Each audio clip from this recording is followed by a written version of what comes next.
We have found in our research there are different types of firearm owners, and those different types of firearm owners probably have different needs and would respond to different approaches when it comes to these conversations around safety. One of the strategies that we found very helpful is to ask these we call them evoking questions. One topic we'll ask about, what are your thoughts about someone who's intoxicated or drunk having access to a loaded weapon? Firearm owners will say, yeah, that's a terrible idea. And so then we'll ask, well, why? Please say something like, you don't have good decision-making capacity. You're not in the right mental state or something like that. And then over time, we'll kind of lead them towards this recognition of, what about if someone is suicidal? Should someone suicidal have access to a loaded weapon? Pretty much uniformly say, no, that's a terrible idea. Why? Well, they're not in the right headspace. And that's where you really see the machinery working in his head. And his initial thought was, well, I've never thought of it that way before. This is something that can come very suddenly.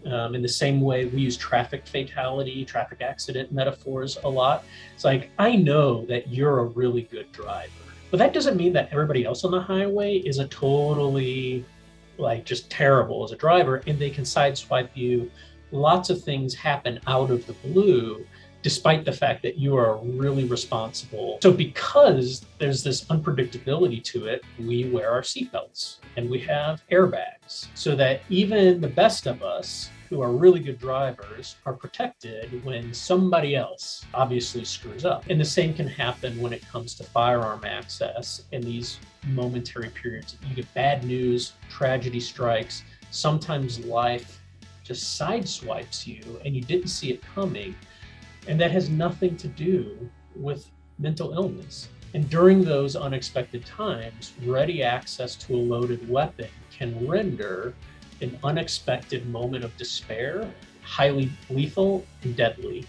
And so we need to empower the community, family members, friends, and other trusted people within firearm owners' lives to step forward and say, you know me, you trust me, in the same way that you would give me your car keys when you're drunk until it's safe. I want you to give me your firearms until it's safe. We need to remember that there are actually two ways to prevent suicide. The first way, which is the way that we typically focus on, that's been sort of the bedrock of suicide prevention for many, many decades, is to stop people from attempting suicide. That's important, but there's not a lot that family members often can do, because sometimes people will attempt suicide even though we're trying to stop them from doing it. What that means is, in the second way to prevent their suicide is to increase their survival. And so we need to reduce the lethality of suicide attempts. It's a harm reduction model.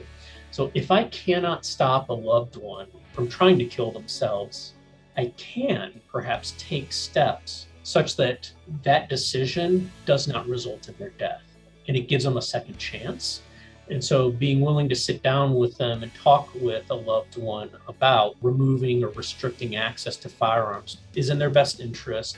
And we do it in so many other areas of our life. We take away people's keys so they don't crash while they're drunk. We lock up cleaning supplies in our homes so our kids don't ingest it and get harmed. We do all of these safety strategies, and we can do the same with firearms, and that would probably have an enormous impact on reducing suicide rates. But it's, I would argue, the most underappreciated suicide prevention strategy available to us right now.